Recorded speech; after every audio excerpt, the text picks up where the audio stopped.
Anybody curious about the green door? Good, we'll get to that later. So we are in the middle of a sermon series called It May Not Be Christian But, where we're talking about the word Christianity, what it means, what it doesn't mean, why that matters, and how that impacts our lives today. And just for a quick review, we started asking what the word Christianity meant, and we quickly realized that it meant many things to different people, that there was more than one way to look at Christianity. And we said, well, why can't we just look at the Bible to give us an answer for what Christianity is supposed to be? And we found that the word Christianity never appears in the Bible. Never appears in the Bible. And the term Christian or Christians only appears 3 times and is never defined in the Bible. So we're led with an opportunity for different roads to be created. And we started to talk about 2 roads in particular. One was the Jerusalem Road. And the Jerusalem Road was developed by the people who knew Jesus. The disciples, who later became the apostles, a lot of the other followers, his younger brother, James, who was the premier leader of the Jerusalem church for years and years and years. And they were the ones who had seen Jesus in action. They saw what he did. They heard his words. They followed him in his earthly ministry. They also saw him crucified. They saw him die. They saw him get buried. And then they saw the resurrection. So they had the whole thing. Then there was another road that was developed by Paul, who early on had the name Saul, who never met Jesus and who had been persecuting the early followers of the way, which is what early Christians were called, the followers of the way of Jesus. And he was persecuting for about 4 or 5 years, and then he was going to Damascus to find some more people to persecute. And all of a sudden, a blinding light came out, and a voice came out of the heavens or sky, however you want to think about this, or in his head, however you want to think about this, and said, what are you doing, Saul? Who are you? I'm Jesus. And all of a sudden, he had a conversion and realized who Jesus was. But he didn't have all that other life with Jesus. His epiphany and realization and conversion came around that moment of seeing the risen Christ without having any experience with the living Jesus. So when we talked about that can lead to certain challenges, because when you have a certain philosophy that comes from just a piece of the experience, you can end up having people misunderstanding your message. And people have misunderstood Paul's message for a long time and distilled that message until we could create a formula out of it that we've gone over together. We're just going to review this really quickly. Anybody remember what A was? Adam, right. Adam, and there's a negative there. Why? Sin, right? Because in this theology, not necessarily one that I subscribe to, but in this one, he was the first one to sin, and sin led to death, and we agreed that that was a negative thing. So, Adam, negative times who? Us. All of the sin, all of the stuff we've messed up for years and years and years and years, thousands of years, billions of people, all of that. So something had to get fixed here. And in this theology it was, okay, well, why did we need Jesus to come? And why did he die on a cross? Because that wasn't expected by a Messiah. So Paul came to the conclusion, and others came to the conclusion, it must have been so he could die on the cross and his blood would make up for all the sin of Adam and all of our sin. And that's Christianity. That clears the ledger. We're good to go from there. But what was lost in the process? Jesus was lost in the process. So these 2 roads are going along. And then all of a sudden, boom, the Jewish revolt takes place, where there is a rise from the Jewish people. They kind of get rid of Rome for a while, for just a couple of years. And then Rome says, oh no. And they come in and they obliterate Jerusalem and the surrounding areas. Just obliterate it. Tear down and burn the temple stone by stone. Disperse the people throughout the world. Destroy the other areas around Jerusalem where Jesus would have had, like Galilee and the different places that Jesus had a lot of influence. And that road would have had a lot of influence, and just obliterated it. So we're left with that one road primarily. Paul's road. And we read his last letter, and part of it was from Romans 5, and we showed exactly where that formula came from in Romans chapter 5. Then we went on to a tale of 2 creeds. And we talked about the Apostles and the Nicene creeds, and particularly how the Nicene Creed came to be developed. And it was developed because the Emperor Constantine told all the bishops in the world, he gathered all the bishops in the world, 318 of them together, and said, I need you to define Christianity. Because at the time, there were a lot of disputes about particularly who Jesus was, what Jesus' relationship to God was. And it was threatening the Roman Empire, threatening to divide the Roman Empire. Constantine couldn't have that, so he pulled all these people together and said, you can't leave. It was a nice place. He brought them to a nice place, but said, you can't leave until you answer the question, what is Christianity? And so they came up with the Nicene Creed. The challenge with the Nicene Creed, as we noted, was that what it says of Jesus primarily is, he was born of the Virgin Mary, jumps immediately to suffered under Pontius Pilate, was crucified, dead, buried, and rose. What did that miss? Jesus' entire life. Again, it happened again.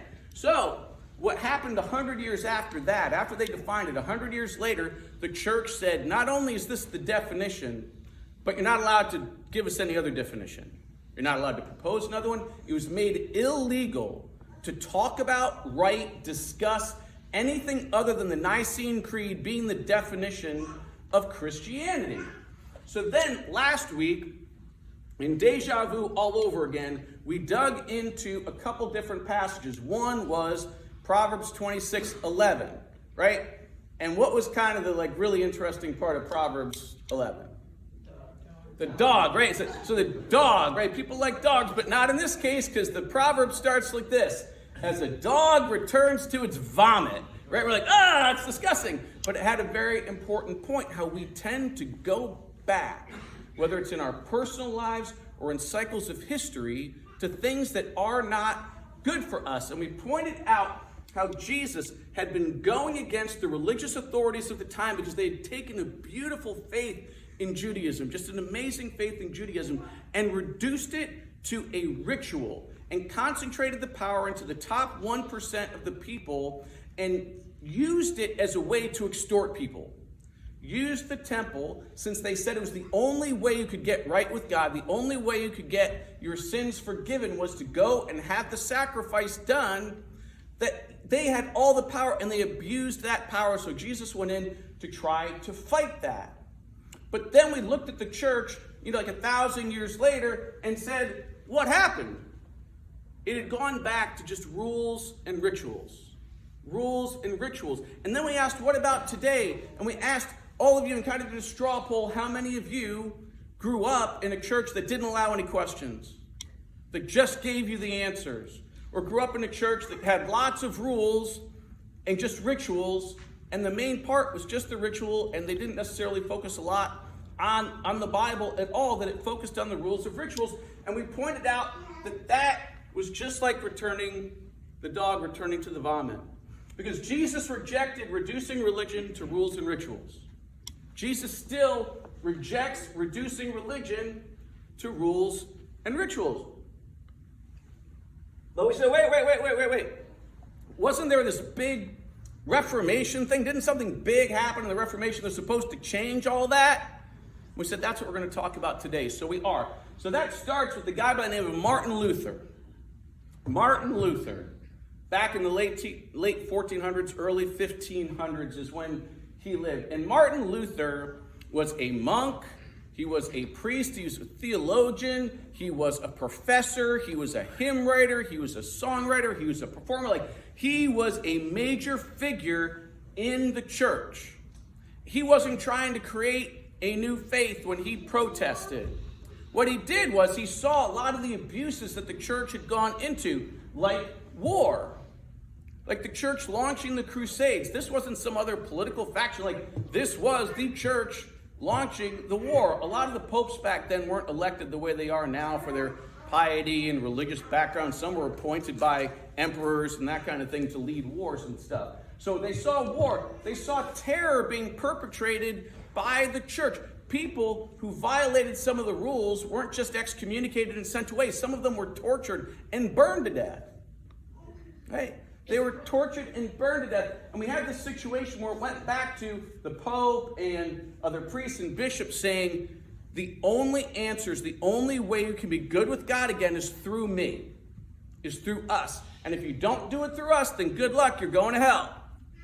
Another part of this whole terror campaign to make people follow. So they had these rules and they had the rituals and said you can only go through me. And Luther saw that as problematic. In addition to that, what finally put him over the edge was this thing called indulgences.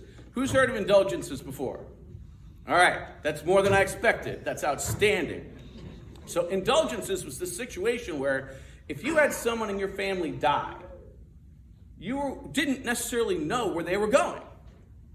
So if you were wondering whether your loved one was going to be spending a lot of time in purgatory or time in hell, you could go to the Pope, you could go to your local bishop, you could go to your priest and offer them money to buy less time for your dead loved one in hell. Any pressure in that? Any pressure in that? Yes, they'd just be extorting money and money and money. And Luther's like, you can't do that. Right? So it's indulgences to get out of hell, but not free. Right? So Luther had finally had enough. So he said, here's some of the protests that I have. And he created what are called the 95 Theses. And he went to the most prominent church in his area. And he came up. I know, me and a hammer, I heard somebody say, oh boy, out loud. Right? And he's... Ow! Just kidding. You were expecting it, though. So, and there were 95, and we're not going to go over all 95, obviously, but there were a few key themes that were super important here in his 95 Theses. One was the indulgences. And his main point was, only God can determine that judgment. Only God can determine those kind of things. You, Pope, you, bishops, you can't say how many days or how many hours or what's going to be the fate of someone. You're just using that out of fear and terror tactics to extort people. Plus, you can't say what all the rules are. The Bible is the only authority. You, Pope, are not infallible. You, bishops, are not infallible. It's not just through you. People should have the ability not just to listen to you, but go to their Bible themselves to listen for themselves. And at this point, Luther did his own translation of the Bible into German. And not just into like esoteric German, but into vernacular German so that people there could understand it. Fortunately, at that time, about 70 years before and earlier, the printing press had started to be invented. So he was able to get a lot of these Bibles out there for people to be able to read and have access to that so they didn't just have to go through the church to find out something about faith. And then third, and this is one of the more famous aspects we're going to dig into a little bit more, God moves first, not us. God moves first when it comes to our relationship with God and that inability to connect with God if we get too far away from God. God moves first, not us. Now, I want to stress something. Luther was not trying to create a new church. He was trying to help the existing church change its direction. But after he presented this and there was a big debate, he was excommunicated from the church. His life was threatened. So he said, okay, I'm going to start my own church, which is the Lutheran Church today. And it's also where the term Protestant came from. It comes from the term protest. Luther was protesting, and when he was protesting, before it was the Lutheran Church, it was the Protestant Church, because it was the church of protest.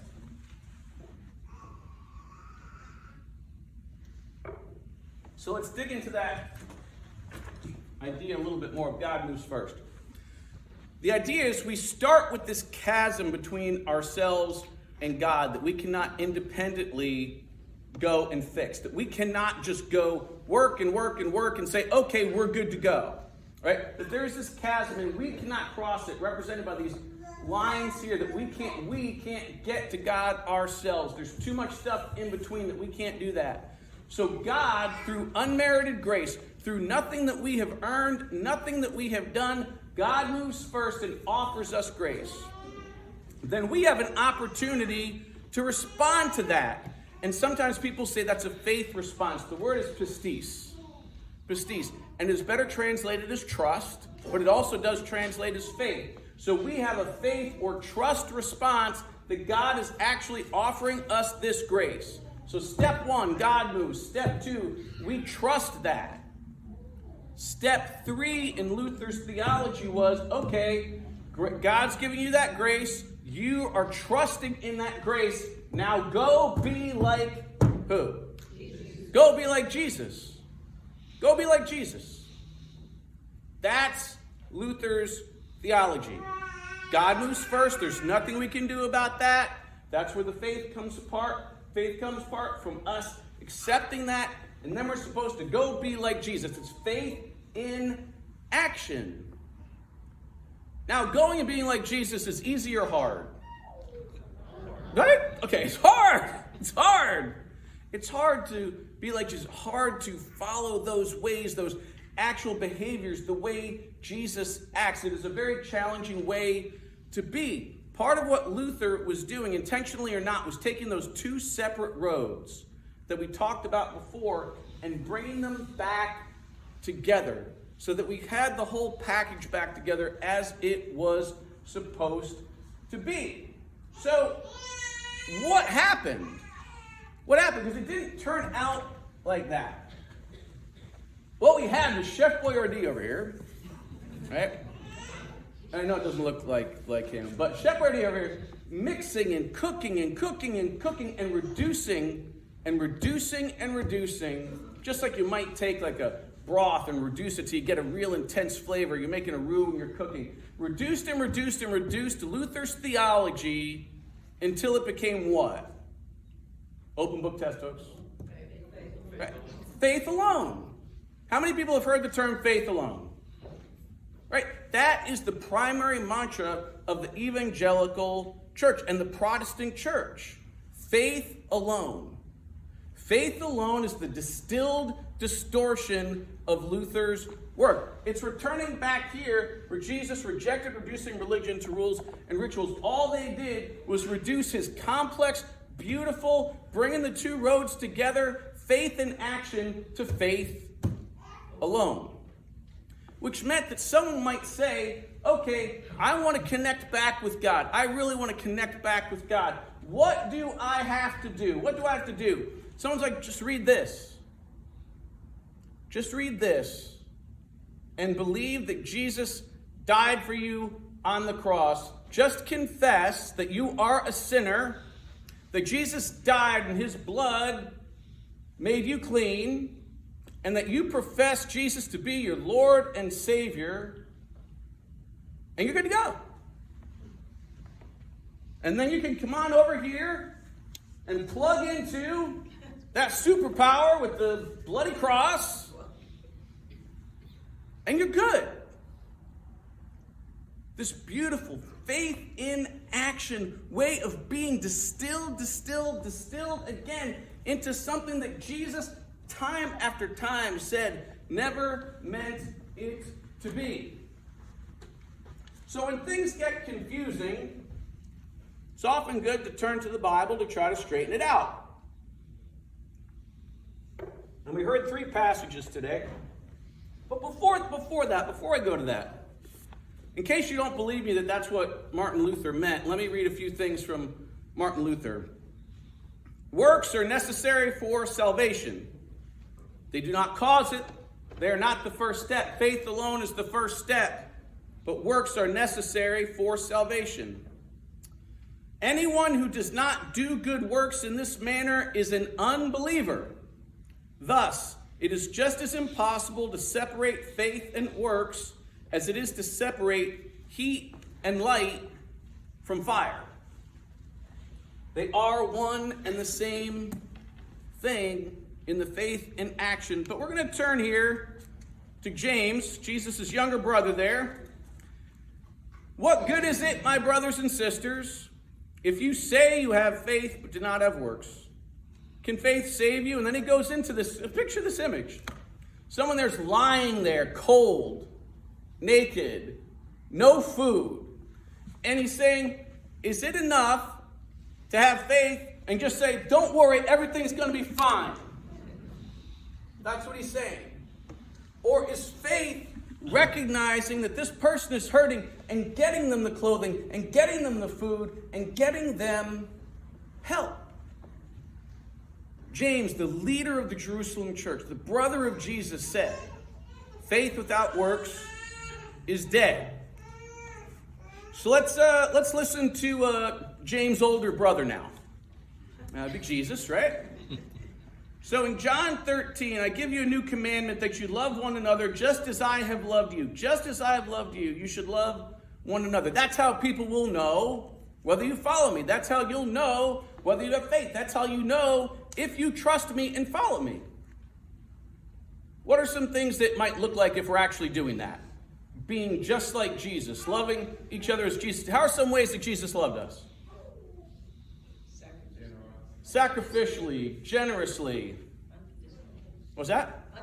Unconditionally, right? It was active. There were things. He fed people. He held lepers. He told people. He protected prostitutes and adulterers. He risked his life for other people. This is a very active, challenging thing. This isn't I just pray and I'm good.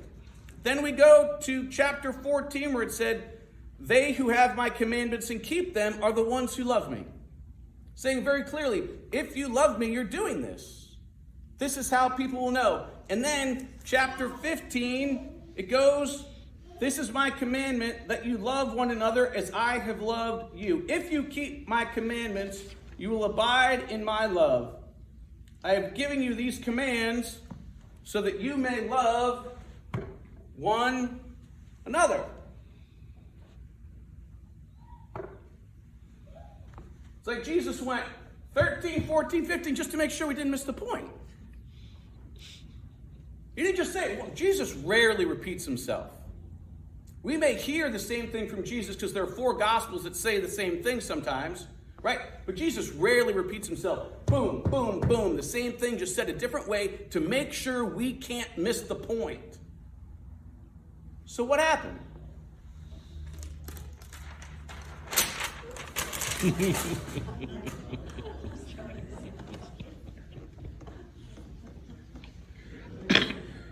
No words.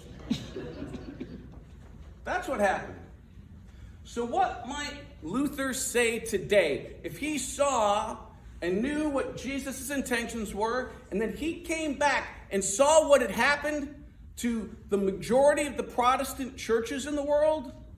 To his theology, to his trying to bring all that back together, to his faith in action becoming faith alone, what might Luther say today?